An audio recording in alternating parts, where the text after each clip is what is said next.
The earthvox Podcast. The earthvox Podcast. earthvox Podcast.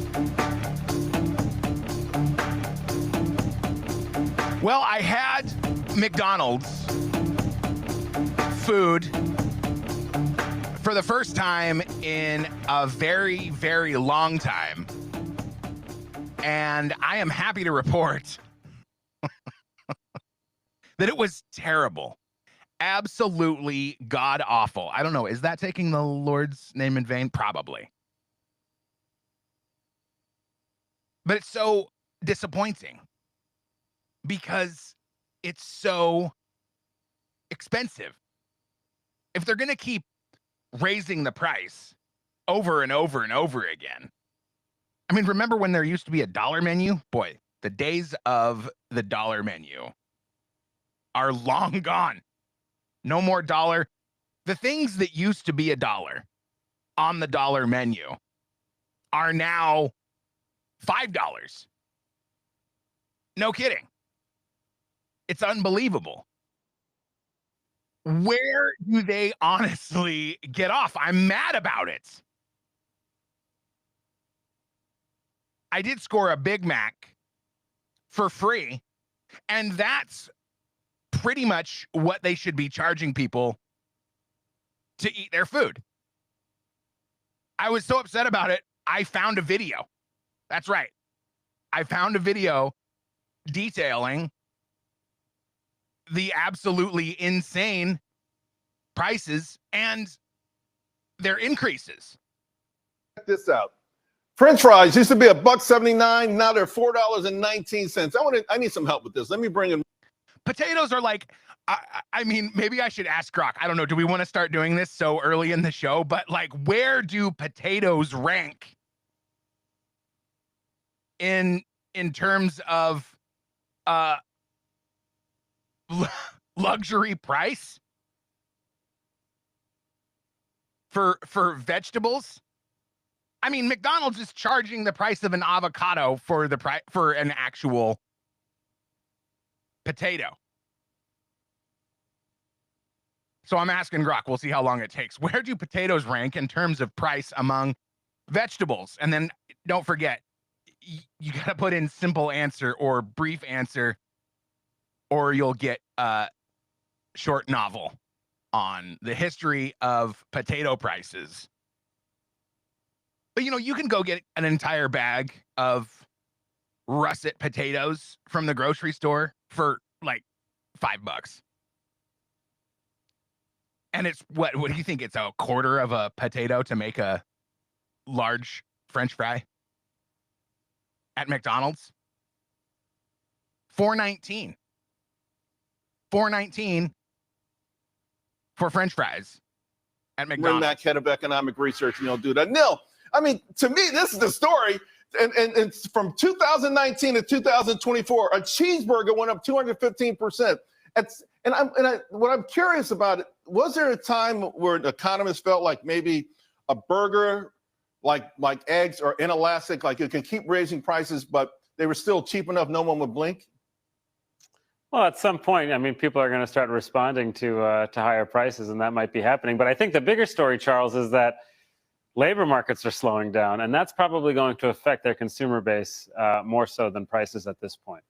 What about, I don't know how you weigh this, but the reporting has been ultra negative, right? You look at Michigan sentiment, Sure. Unsolicited responses. I heard something negative about the economy or the administration.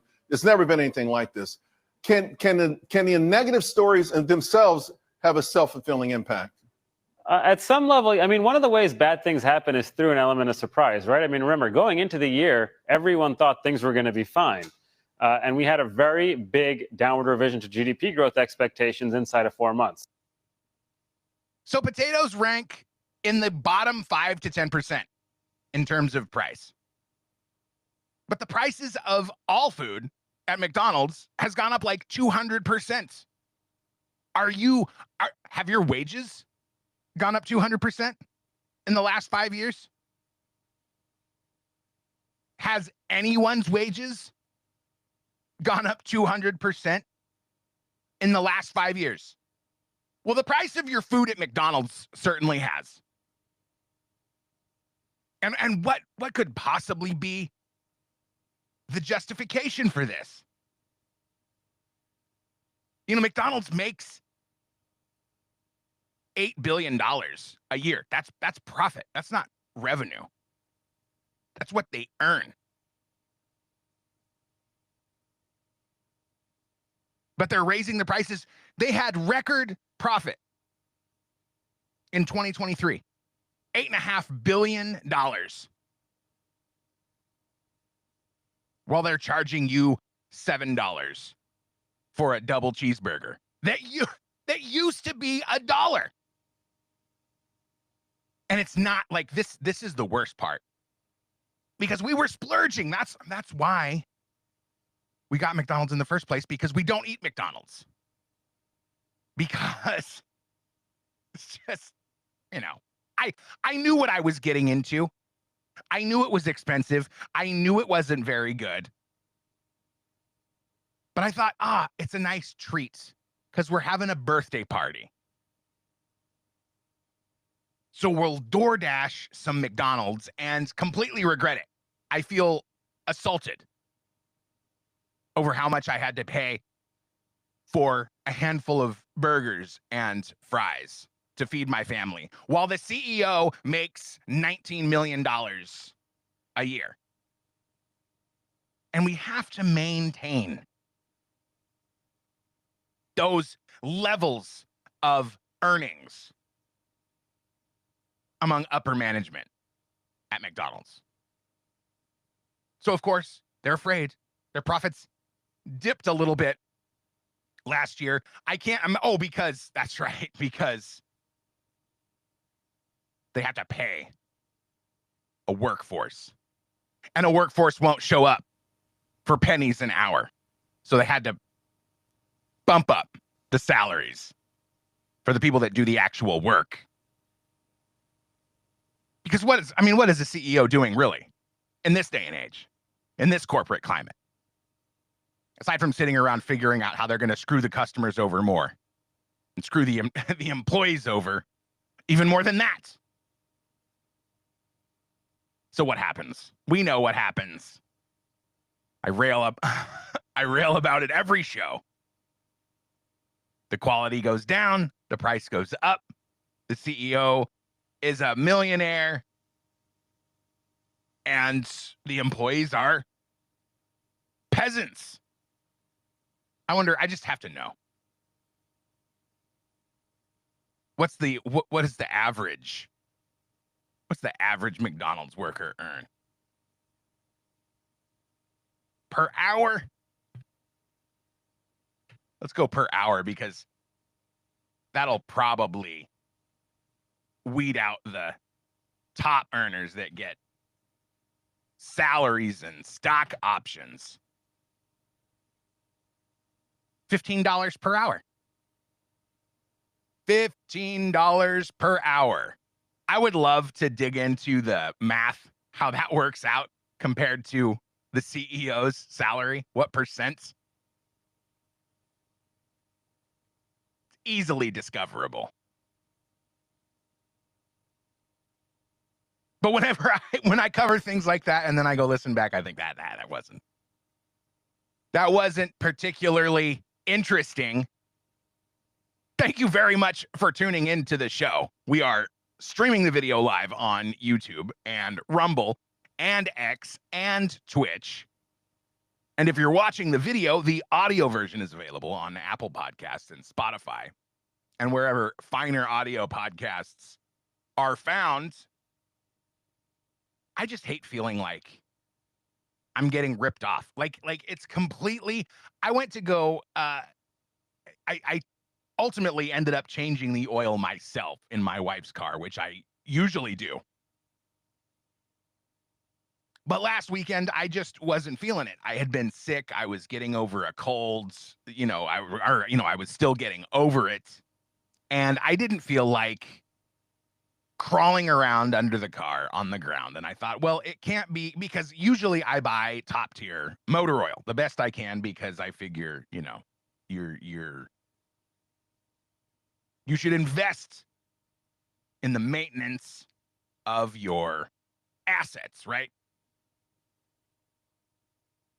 So I thought to myself, in a very lazy frame of mind, I am going to take the car to the lube shop, and instead of buying the top tier oil or paying this lube shop to use the top tier oil, I will buy a little bit cheaper oil and try to get out of there spending about the same amount of money that I would spend if I bought the top tier oil and did the work myself. Interestingly enough, or at least I found it to be interesting, I nailed it. The price for the cheap oil change at the shop, which probably didn't include the oil filter, was almost exactly what I pay at the auto parts store for the top tier oil, not including the oil filter either. So when I roll into the shop and I meet the guy and he's showing me the price points, and I'm thinking in my head, nice, that's a completely acceptable price to pay to satisfy my laziness and also accomplish the task that I need to accomplish. Although he didn't have the cheap brand of oil in the flavor of oil that I needed for my wife's car. Big shocker, I know. He only had the kind of oil that my wife's car needs in the more expensive brands of oil that they carry. Big shocker, I know. I should have known. I should have known that something like this would happen.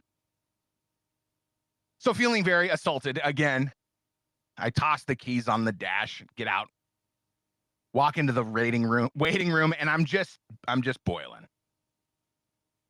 Of course, it's not his fault.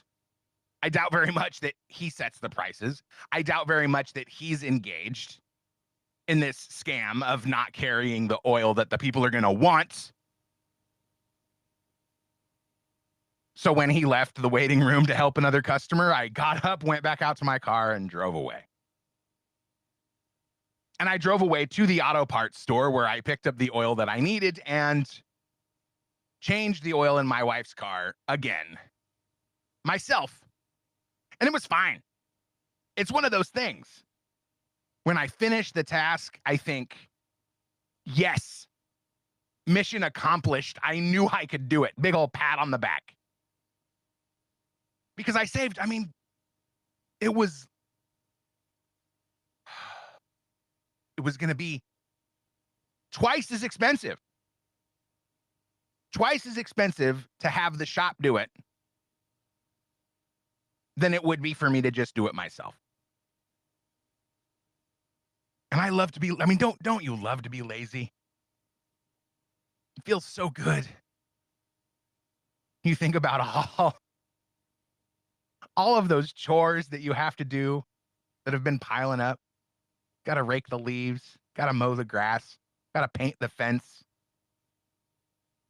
And then it rains.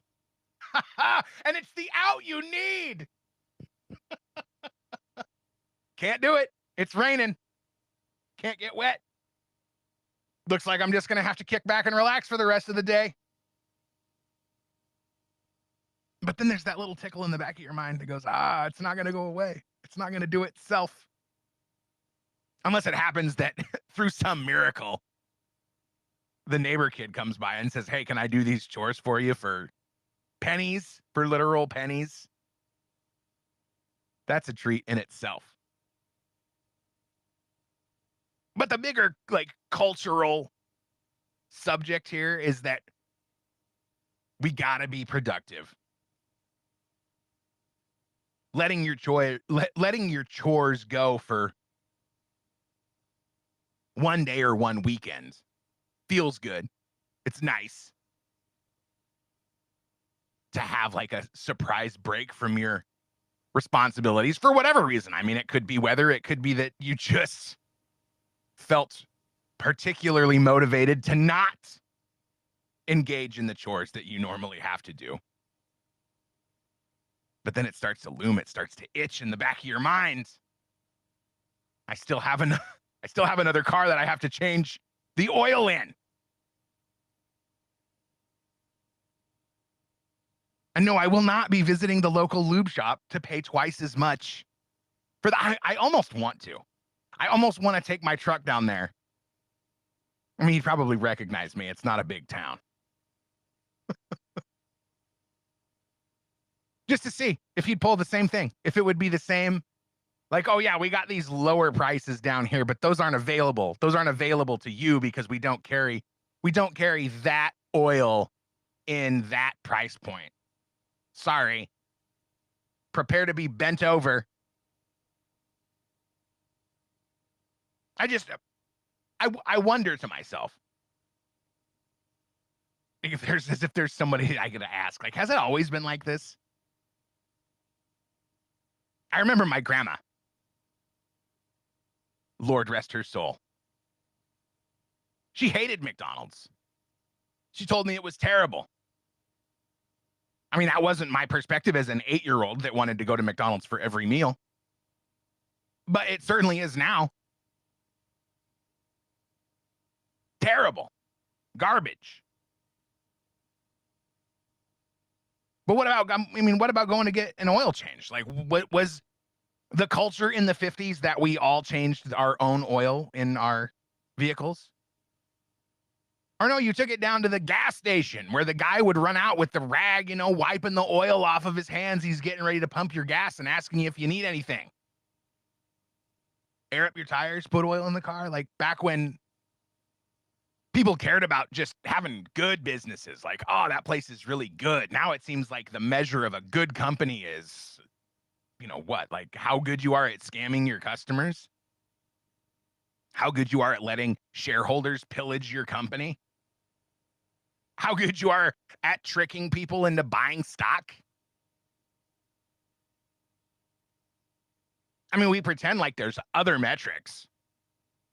Like, oh, DEI, environmental impact. I keep seeing these posts about rising sea levels and global warming. And it just makes me think, like, how ignorant are these people? I mean, is this a byproduct of getting old? That you start to see the media narratives get played onto the next generation of people with the hopes that this new generation will fall for the same tricks, the same scams that they tried to get the older generation to fall. I mean, do you know how long they've been talking about global warming? It used to be global cooling. We used to have to worry about bringing on another ice age. And then it was, acid rain. I remember hearing about acid rain when I was in like 3rd grade. Holes in the ozone layer. I remember distinctly seeing a picture of a mutant sheep in a textbook that had been,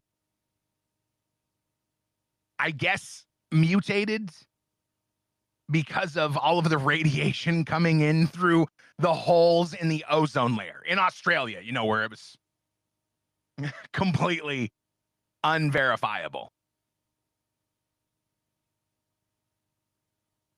I mean, did we fix it? Was there anything to fear? I mean, was it really? I mean, this is the thing that drives me crazy. Like, is it really all the peasants driving their, beater cars to get to their $15 an hour McDonald's job?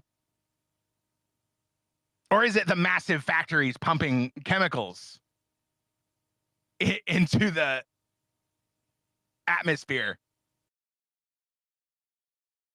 I'm sorry, I keep forgetting to mute that input jack that makes that buzz. Do you ever like turn a fan off and feel your brain relax?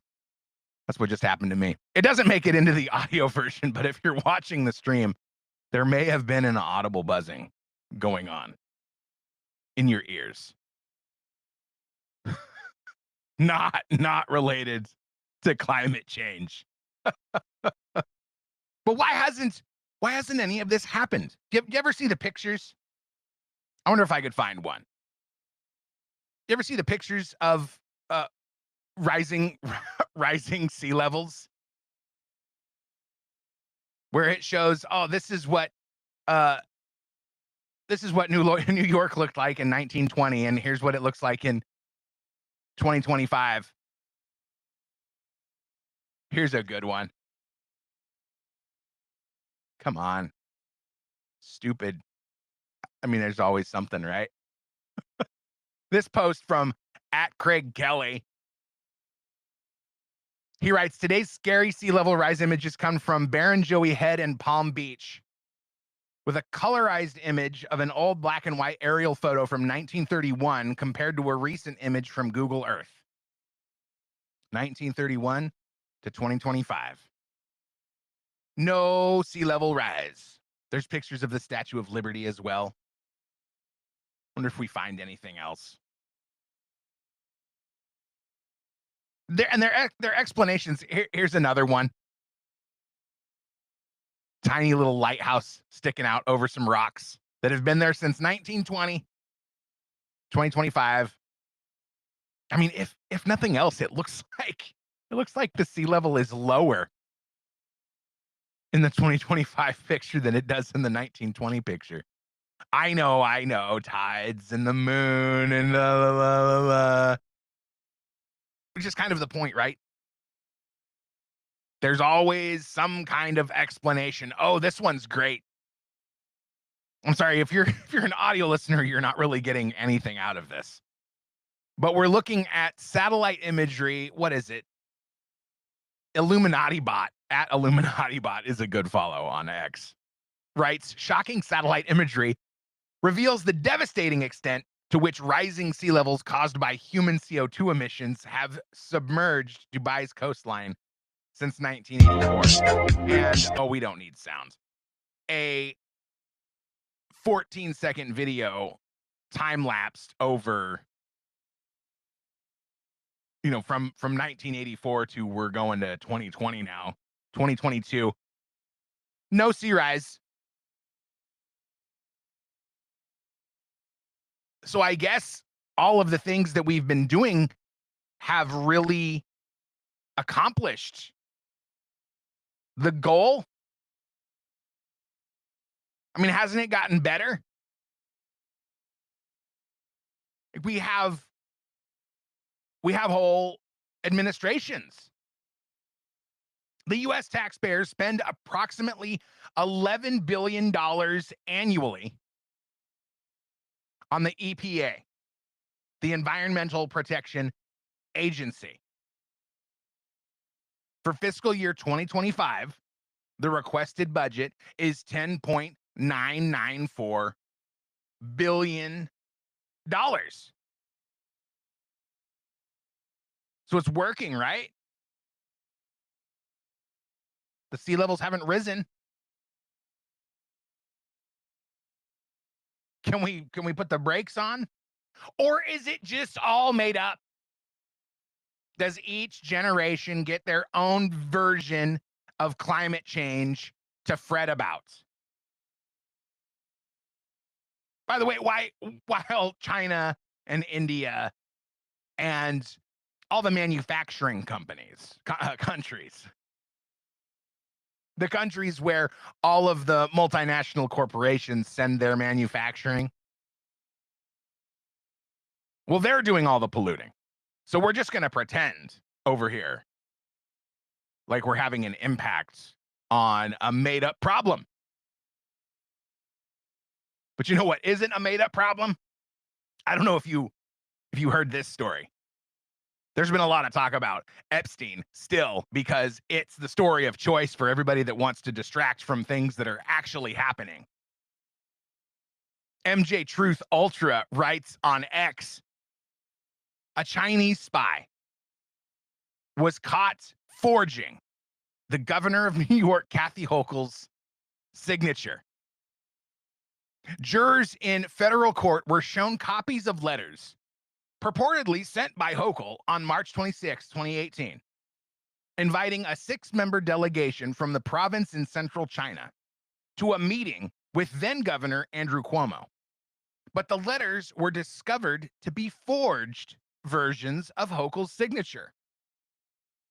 Last year, New York Governor Hochul's Deputy Chief of Staff, Linda Sun, was indicted for being a Chinese spy. Here's a clip. I think, when people say diversity and inclusion, I think everybody agrees, or most people generally agree that it's a good thing, right? But I think right now we also need to bring in the word equity, right? Diversity is when you say that there's, many different types of people with different backgrounds, and they're all, invited to the table. Inclusion is when, we include all of their ideas. But equity is when we make sure that all of the people who are at the table have equal access to making sure that their ideas and their thoughts are heard. And unfortunately, I think some of the statistics that you quoted is that we don't have that much leadership or representation. Do you need more evidence? It seems pretty clear that DEI is a weapon. I mean, at this point, how can you deny it? There's a Chinese spy on video telling the West how important it is. Bro, Chinese spies in the government of New York. What else did she do? Is there more? Linda Sun began her career in 2009, starting as a political staffer. She quickly moved up, working closely with Grace Meng, now a New York House member, who recommended Linda Sun for positions within the Cuomo administration. I wonder if she's a Chinese spy.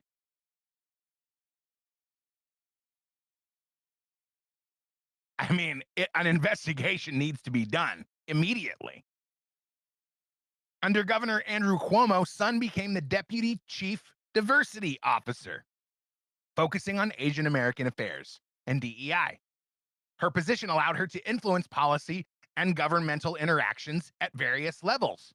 Under Governor Kathy Hochul, she was promoted to Deputy Chief of Staff, a role where she wielded significant influence over state policy and administration, and also forged now New York Governor Kathy Hochul's signature on documents. But we got to talk about Epstein more this week, right? Because we don't want to talk about the infiltration of our government. That gets swept right under the rug. I mean, shouldn't those be the big stories? I mean, does it make a little bit more sense now?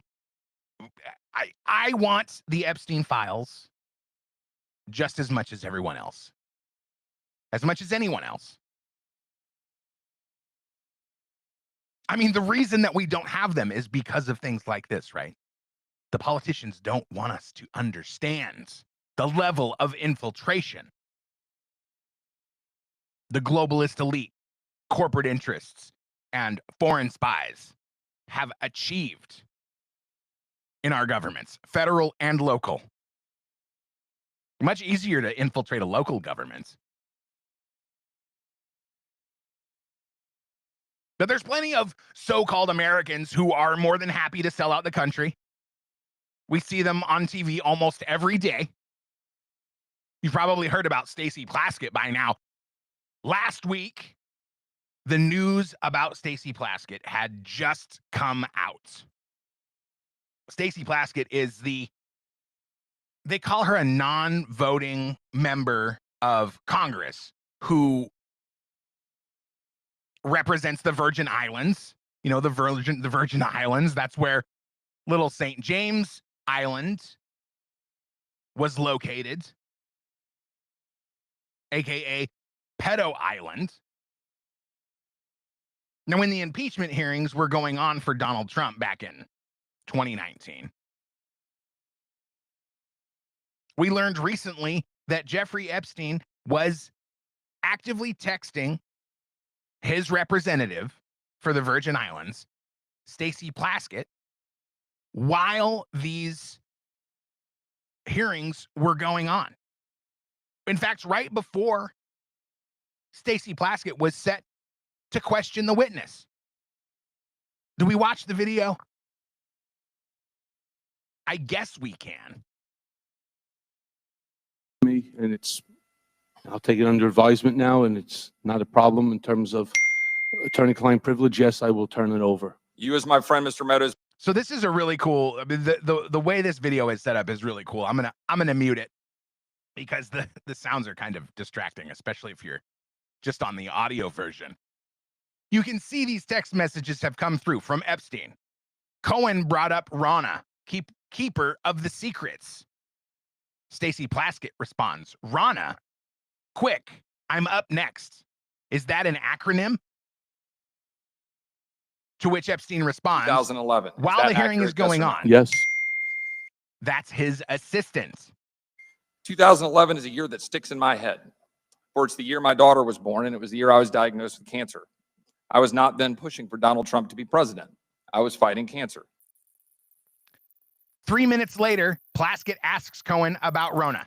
You've mentioned some individuals to my colleague from New York, Ms. Connolly, and also in your testimony about Mr. Weisenberg and other individuals, Ms. Rona. Who are those individuals? Are they with the Trump organization? They and are. Are there other people that we should be meeting with? So Alan Weisselberg is the chief financial officer. Uh-huh. The You got to Trump quickly give us organization. as many names as you can so we can get to them. Yes, ma'am. As Ms. Rona, what is Ms. Rona's position? Rona Graff is Mr. Trump's executive assistant. And would she be able to corroborate many of the statements that you've made here? Yes, her office is directly next to his, and she's involved in a lot that went on. So this was all a big scam. These impeachment proceedings, the things that are actually said are irrelevant. What is very relevant is that in real time, Jeffrey Epstein was texting his congressional representative, coaching her on what questions to ask this witness. But of course, the Democrats are going to roll on and go, oh, it's not a big deal. No big deal, because Congress voted to censure her. And the vote failed 214 to 219. 3 Republicans voted no. Don Bacon from Nebraska, Lance Gooden from Texas, and David Joyce from Ohio. 3 more Republicans voted present, which somehow is allowed through just nonsense rules. Andrew Garbarino from New York, Dan Moiser from Pennsylvania, and Jay Obernolte from California. 6 Republicans. 6 Republicans thwarted the effort to censure Stacy Plaskett for bringing Jeffrey Epstein into the hearing via text message. Of all the things that American politicians should be united on, condemning Congress for allowing Jeffrey Epstein to influence congressional proceedings should be an easy one. But unfortunately, it wasn't. And this is what Tim Burchett had to say. Hey everybody, Tim Burchett, Late Vote Series to censor delegate Stacy Plaskett. She's the one that was received a sizable contribution from Epstein, which apparently is legal. I'm not sure. He put her in office. I mean, this is why she was taking his text messages. He financed her campaign. He got her elected. But she also is the one who was texting with him during a committee hearing, getting instructions on how to better attack Trump from Epstein. sending her the text. And so she's on some pretty powerful committees, and that just tells you how corrupt this place is. But the disgusting thing about it was 4 Republicans chose not to vote. 3 Republicans voted present, and 3 Republicans voted no. So it failed. And what they did was they cut a deal. They cut a deal on an ethics vote on a Republican. And that's just wrong. If everybody ought to just stand on their own. If it were truly, we don't care whose party these sex offenders and all this other stuff are in. We're going after them.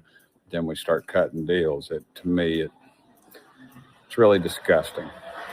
I get disgusted about some things, but this is one that's really, really bad. You've got some people on there who are chairmen of committees and things like that. And that's the kind of people we put in leadership.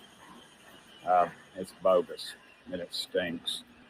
And the first opportunity I get to speak to our leadership, I will give them a piece of my mind, and I doubt it will go anywhere. But they're the most sewer dwelling people, some of these folks, not all of them, but some of them are. It's just disgusting. It really is. You understand that Tim Burchett has to do these videos from the train station because nobody in mainstream media wants this message out to the American people. None of the people in mainstream media that are responsible for making the decisions. But Tim Burchett makes a video on his phone from the train station, posts it to X, and it gets 1.2 million views. So despite their best efforts, we get the information anyway. And you know, the Stacy Plaskett thing is a perfect example of politicians representing their donors and not the people who elected them. Jeffrey Epstein financed her campaign. He got her elected. And he did this, as so many donors do, because he wanted to be in the room, figuratively speaking, and probably literally speaking in some circumstances. He wanted to be in the room when decisions were being made. And the Democrats are trying to normalize it because it is normal. And the censure vote failed because politicians don't want the money to dry up. And if donors think they won't be able to control the politicians they're financing, then that's exactly what's going to happen. The dollar amounts will get smaller. So finally, Trump called for the release of the Epstein files, and legislation was passed, and Trump signed it, and it all happened so fast. It's amazing what the politicians in Washington can get done when they're motivated to actually get something done. So now we're just waiting for a Democrat judge to block the order, because that's all that ever happens with it, apparently. We're supposed to believe that Epstein had no clients, right? There was no black book. There was no evidence of a client list. But when we ask them to prove it, the source becomes, trust me, bro.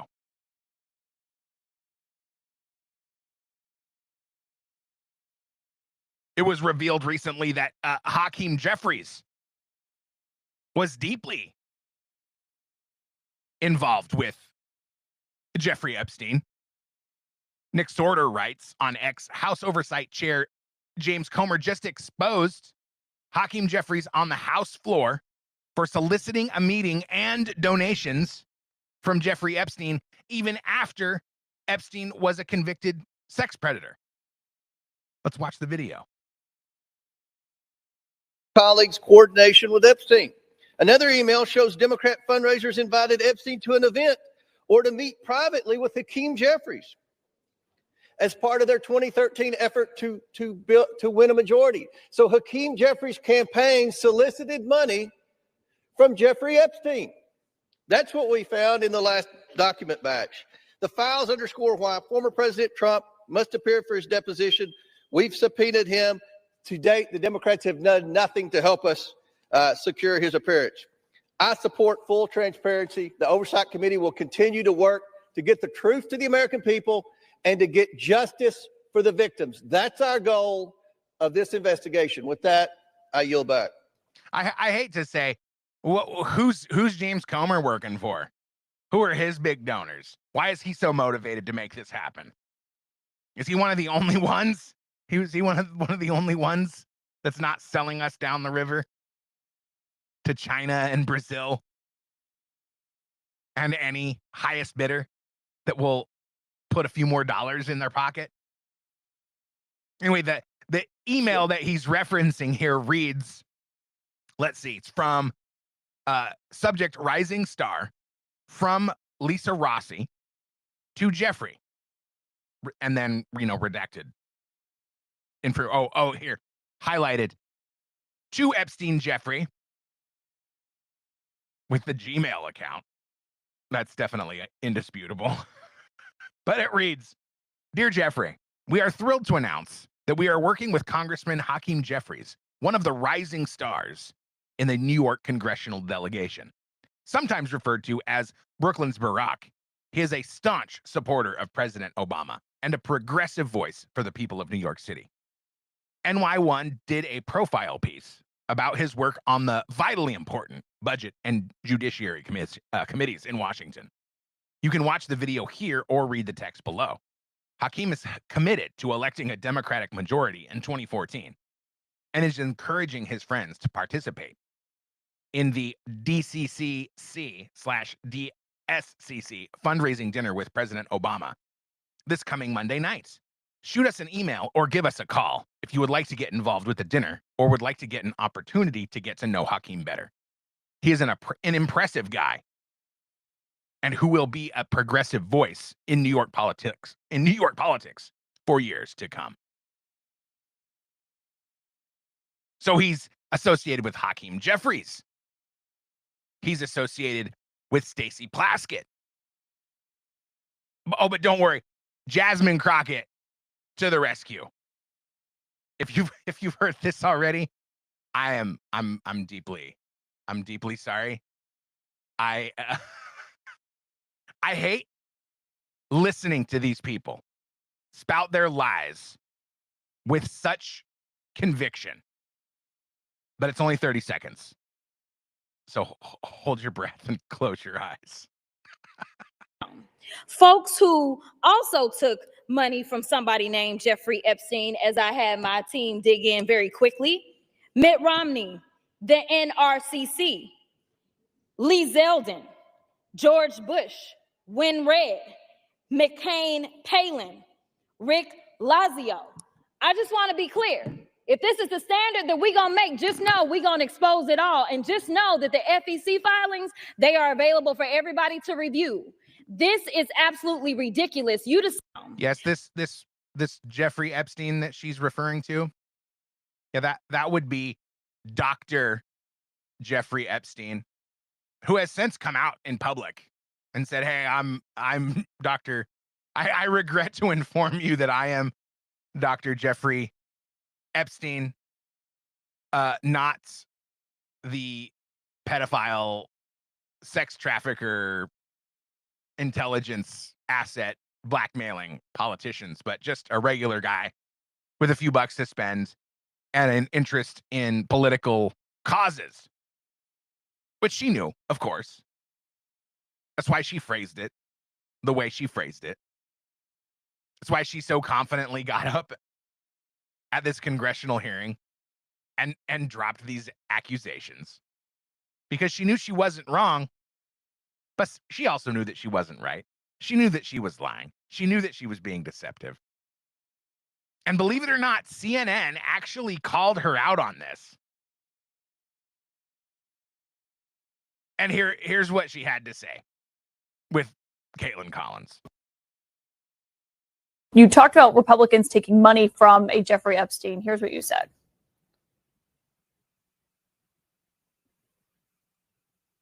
Who also took money from somebody named George Bush, cabinet secretary. He responded and said it was actually Dr. Jeffrey Epstein, who's a doctor that doesn't have any relation to the convicted sex trafficker. Unfortunate for that doctor, but that is who donated to a prior campaign of his. Do you want to correct the record on the people that? Listen, I never said that it was that Jeffrey Epstein. Just so that people understand, when you make a donation, your picture is not there, and because I can't. I'm sorry. Do you need to hear any more than that? I can't handle it. Such scum, such lying scum. They pretend to be so smart on one appearance, and then they play dumb on the next appearance. These are the kind of people. These are the kind of people that are being elected. And of course, nothing can be done because it's the speech and debate clause. Can't hold people accountable for lying and slandering when they're on the floor. That's why they do these things. And the media so willingly covers it. They got their cameras in there. They take the soundbite, broadcast it everywhere.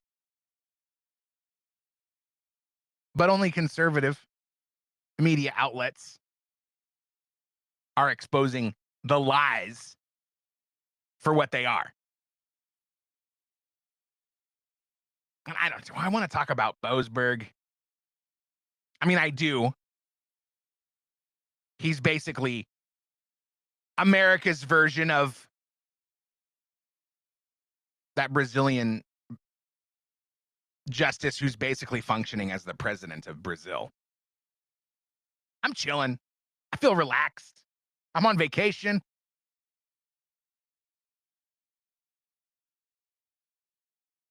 So I'm like, I don't know, I'm on island time. We talk about Boasberg. Let's talk about that Democrat that stole $5 million from FEMA. Or did I delete that? No, it's here. It's here. I do want to talk about that one because it ties in perfectly to the kind of politicians that Democrats are sending to Washington. This is way too big. That's what she said. Ha, sorry. I said, I'm chilling. The headline from NBC News, House Democrat charged with stealing $5 million in FEMA funds and making illegal campaign contributions. So she's stealing your tax dollars and funneling it into her own campaign and the campaigns of others. The charges in the indictment against Rep. Sheila Sherfilis McCormick, Democrat from Florida, carry a maximum of 53 years in prison. Why is it always a Democrat? I mean, this is NBC. They're not a bastion of conservatism. It's all, I mean, it's not that it's always Democrats.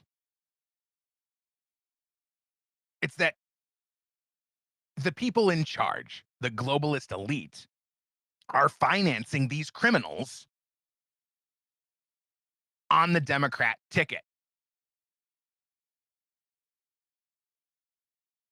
And they're not even good criminals. Good criminals don't get caught. We're electing criminals, and we're not even electing good criminals. I mean, do you even still call it electing when they're installed? When they're appointed? They're liars. They're cheaters. They're thieves. Almost said stealers. And they keep getting elected. They keep getting elected and elected over and over again until they die in office, apparently. Insider trading, taxpayer money laundering, accepting contributions from pedophiles, and probably worse, probably much, much worse. I mean, this is why they didn't censure her. They don't want to set this precedent. Maybe this is why Marjorie Taylor Greene announced that she's quitting Congress at the beginning of January. But she was such a fighter, right? She was such a great example of a MAGA conservative.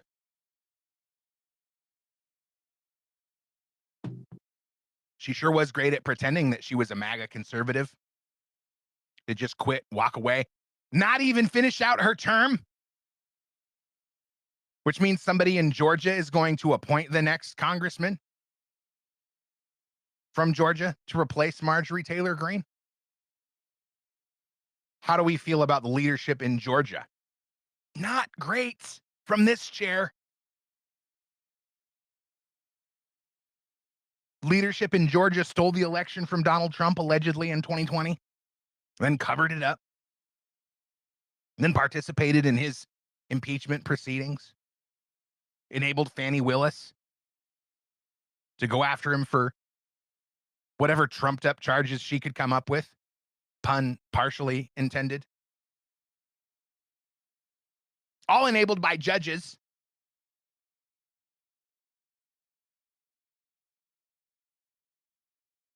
Which, I mean, this was kind of the plan, right?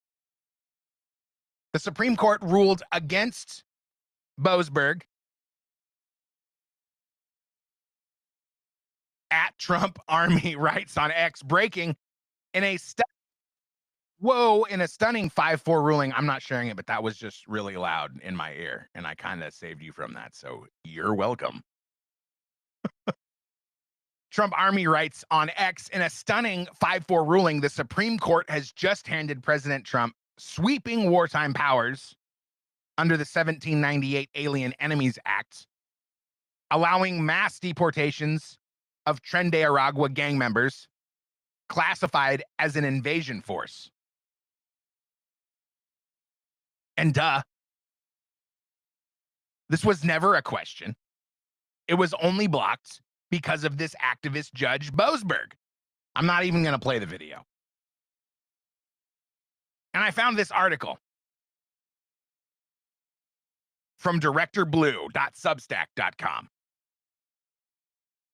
Top 20 times Judge Boasberg overruled America. The top 20 times Judge Boasberg tried to be the president.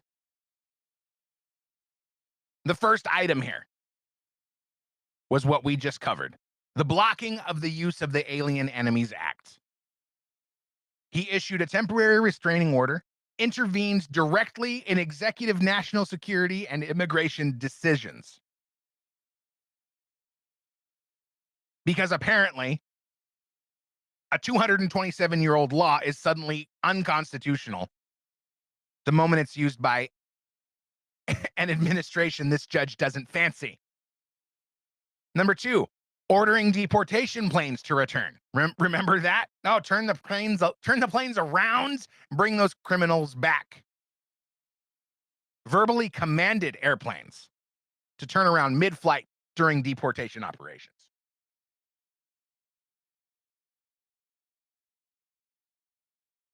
Oh, and he's got an action figure. That's AI for sure. Number 3, conflict with Trump administration over deportation flights in general. Number 4, the FISA court role in Carter Page surveillance. That was Boasberg. He oversaw the FISA court during the FBI surveillance applications during the Russiagate hoax. No wonder he's been elevated to such a position. He did the bidding of the cabal and he was rewarded, and continues to do the bidding of the cabal.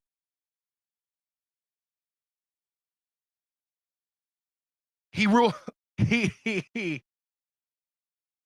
handed out a very light sentence to Kevin Kleinsmith, who was the FBI lawyer that forged documents.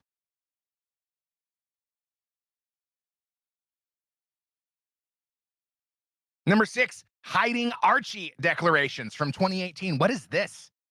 Allegedly suppressed FBI admissions regarding James Comey's memo intentions. Oh, so he covered for James Comey. Number 7, ruling on Clinton emails. He ordered limited release of Hillary Clinton's emails in the Judicial Watch case, set parameters that critics viewed as favorable to government secrecy. Good Lord. Can you believe I warmed up, did vocal exercises and everything so that I could stumble and stutter through these things? One sentences. Questions raised about consistent application of disclosure standards. Remarkable how judicial concerns about national security emerge with perfect timing to shield certain political figures while vanishing entirely for others. Hear, hear. Number 8, Dakota Access Pipeline shutdown in 2020. Ordered operational pipeline emptied pending environmental review. There we go. Isn't it crazy how it all ties together? Number 9, January 6th grand jury oversight. He supervised the January 6th grand jury and faced allegations of political bias due to Obama's appointment, but Boasberg has never recused himself for any of this stuff. Number 10, Mike Pence testimony order. He compelled former vice president to testify about January 6th events. He ruled on the Ray Epps probation sentence. Remember, Ray Epps was the guy who was caught on video on January 5th and January 6th telling people to go into the Capitol. That after years of hiding and after years of the mainstream media covering for him, finally received some kind of scrutiny. He was a FISA court presiding judge covering for the FBI in 2020 and 2021. More Russia collusion, cover up. He denied public access to bin Laden death photos under FOIA. Is that what we're supposed to be looking at here? That doesn't look like Osama bin Laden to me. Just saying. He set asylum seeker detention limits in 2018. Arrest him. Do we need to hear the last 5? I mean, do we need more? Do we need more of a reason? This guy is a globalist operative. He blocked Medicaid work requirements in 2019. He's accused of having bias in January 6 cases. Rulings against deportation efforts prompted congressional impeachment discussions. He needs to be impeached now or arrested now. Faces conflict of interest allegations. Duh. Oh, that's right. He was one of the guys that showed up in court. Number 19, observation of Trump's court appearance. Allegedly attended Trump's D.C. court proceedings while on vacation. Because they just do it right in your face. They do it right in your face because they're so convinced. He goes out and hands out all of these illegal rulings. So again, it will be up to the Supreme Court. And I think this was probably an established Democrat strategy. They know they can't actually stop what Trump wants to do because Trump has a team of lawyers also. Trump knows judges also. And he asks them, is this legal? Can I do this? But that doesn't stop the activist judges from coming out to block it. They know they can't actually stop it, but they can slow it down to a crawl using activist judges like Boasberg. Again, appointed by installed candidates or installed themselves. Because some judges are appointed, others are elected. All part of the plan. And this is why we see so much crime from high-profile people. The Jasmine Crockett's, the Stacy Plasketts, the what was her name? Sheila Sherfilis McCormick. What a name. They know they have nothing to fear. They know that the globalist elite values them in their position of power. So they think they can get away with literal murder with little to fear. Because if they go down, the elite loses their influence. So they can lie, cheat, and steal and murder. And the cabal goes to bat for them. Because if they go down, there goes their influence. There goes all that investment that they've put into these criminals, these liars and thieves. They need these useful idiots to enact their agenda. And they own the media so they can hide their agenda.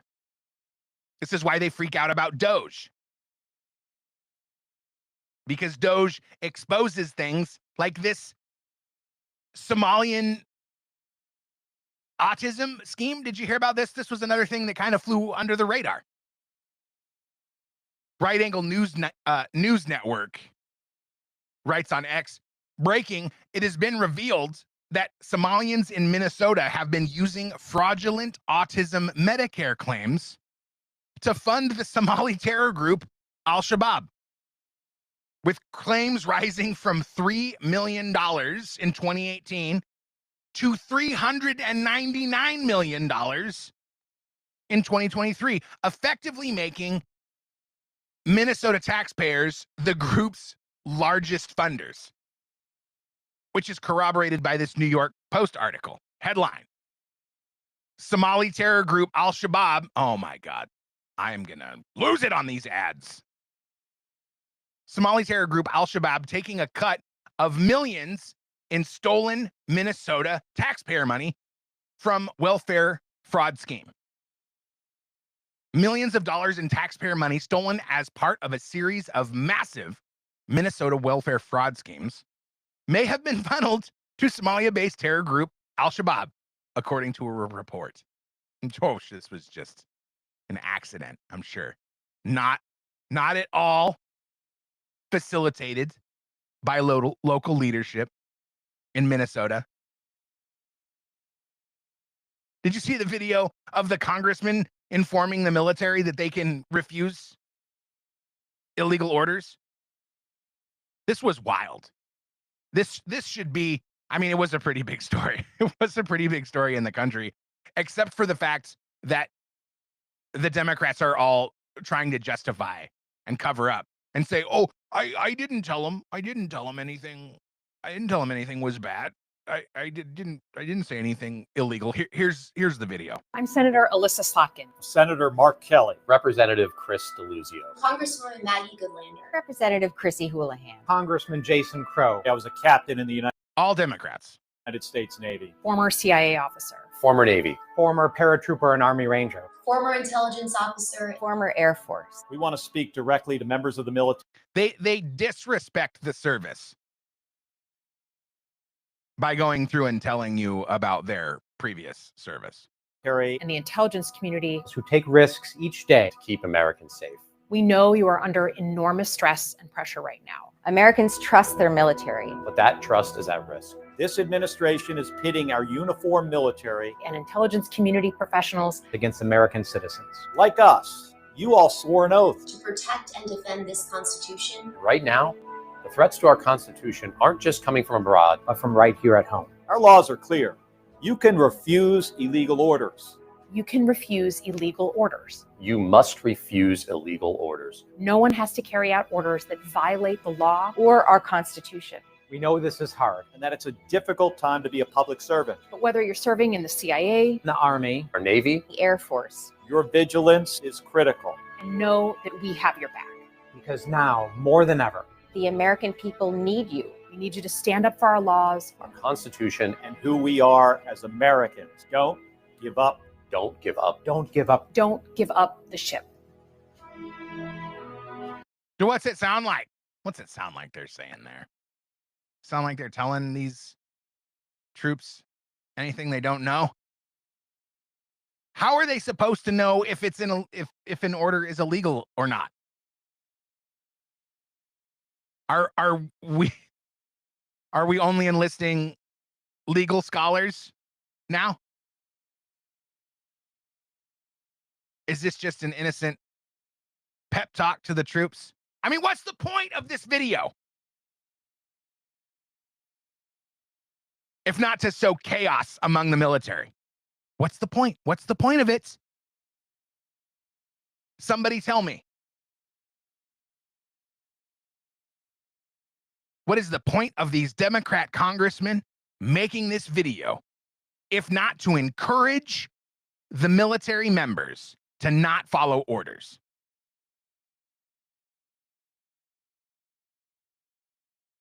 The media has been calling everything Trump does illegal, whether it's illegal or not. How am I supposed to believe that this message isn't circulated explicitly to sow chaos in the military? The more I think about it, the more upset I get. Give me something. Change my mind, please. So needless to say, Trump was big mad. Had a few things to say about it on X. Seditious behavior, punishable by death. This is really bad and dangerous to our country. Their words cannot be allowed to stand. Seditious behavior from traitors, lock them up, question marks. President DJT. I say yes. His most recent comment reads, "The traitors that told the military to disobey my orders should be in jail right now. Not roaming the fake news networks trying to explain that what they said was okay. It wasn't and never will be. It was sedition at the highest level, and sedition is a major crime. There can be no other interpretation of what they said." I think that's right.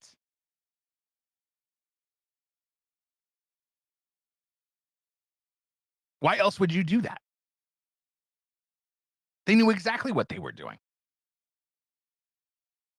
Now ask yourself what would happen if this was the Joe Biden administration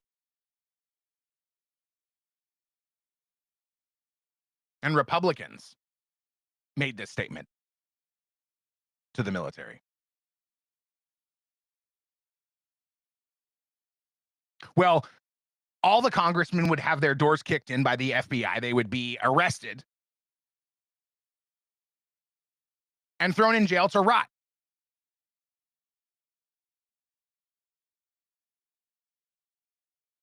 Do you think Congress would have voted to censure them under the Joe Biden administration? Do you think they would vote to expel them from their positions?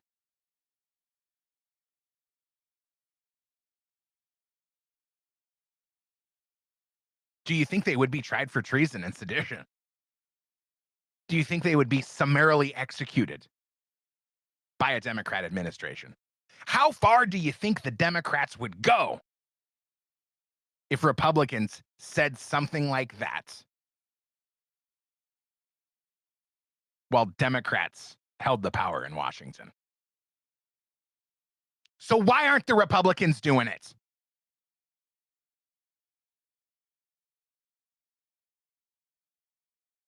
Donald Trump called for their arrest.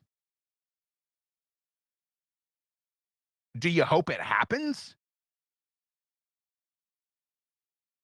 I really do. And I know it sets a wild precedent. And I just don't care. Because this is what happens when you don't hold people accountable. When you allow them to break the law for so long, over and over again.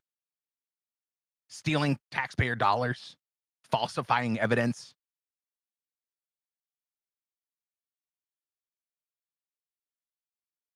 Creating hoaxes, using the entire intelligence apparatus to create hoaxes.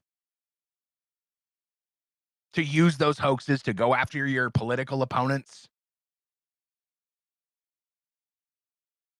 To allow foreign influence in elections. To allow Chinese elements to send tens of thousands of fake driver's licenses into your country so that you can attempt to influence elections. So that you can register foreigners to vote in our national elections.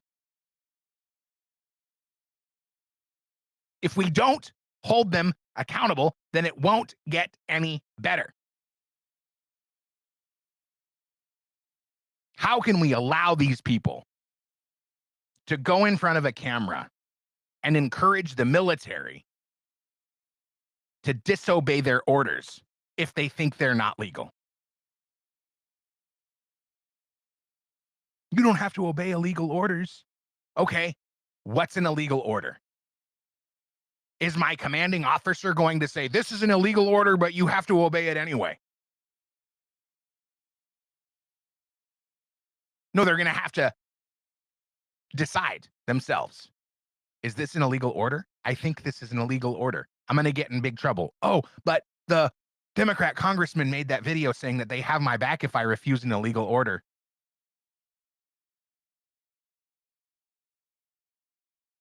And just think about the videos that we've played on this show.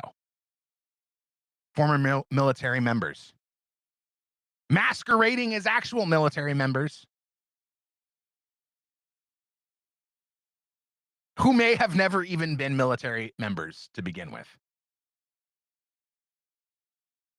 Making videos, circulating them online, big tech amplifies them, the mainstream media runs with them to create this impression for members of our military that there is a growing number of their peers that thinks it'd be a good idea to stage a mutiny, not uphold the oaths that they took to the Constitution, and side with the Democrats who are engaged right now as we speak in the controlled demolition of our country, of our way of life, not just in the United States, but across the entire Western world. I really hope something happens with this. I would love to wake up tomorrow and find that the people responsible for making this video have been arrested. They did get an FBI raid at the crack of dawn. They were drug out of their house in their pajamas and thrown in the back of a squad car, like they did to so many Republicans under the Biden administration. Why is there no news? Why is there no news of it already?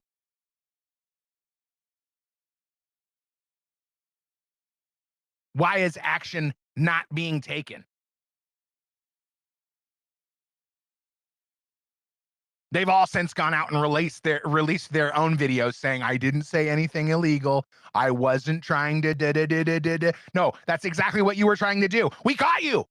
We're not stupid. We heard your words. We knew what you were trying to do. We're not going to let you nitpick and try to change the language and cover up for yourself. When you obviously called for the military to disregard orders and not obey President Trump, the commander-in-chief. That's what they did. And you can listen to the military spin and you can try to justify it for yourself if you so choose, but you know, as well as anyone else,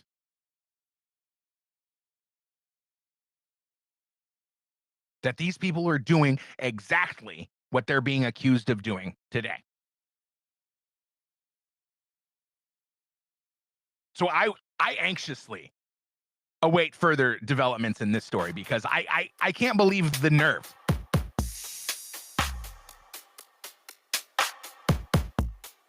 With how much control we have in the country, these people are so audacious that they would put out this video encouraging the military to disregard orders. I guess we'll have to see. We'll hope and pray that justice is served. So get back with me next Sunday at 11 a.m. We're streaming again. Of course, the audio version of this podcast will go live here in just a couple of hours. Turn on your automatic downloads. Take me to work with you. Give me a like on this video. Give me a nice rate and review on your podcast platform. I would really appreciate it. I am at earthvox everywhere. Find me, follow me, send me a message. I want to know what you think. I want to know how you're doing. I want to know what interests you. You can send me an email, therealearthvox@protonmail.com. And as always, you can leave me a voicemail if you like, if you are so brave. Leave me a voicemail at 701-787-1121. I'll be back.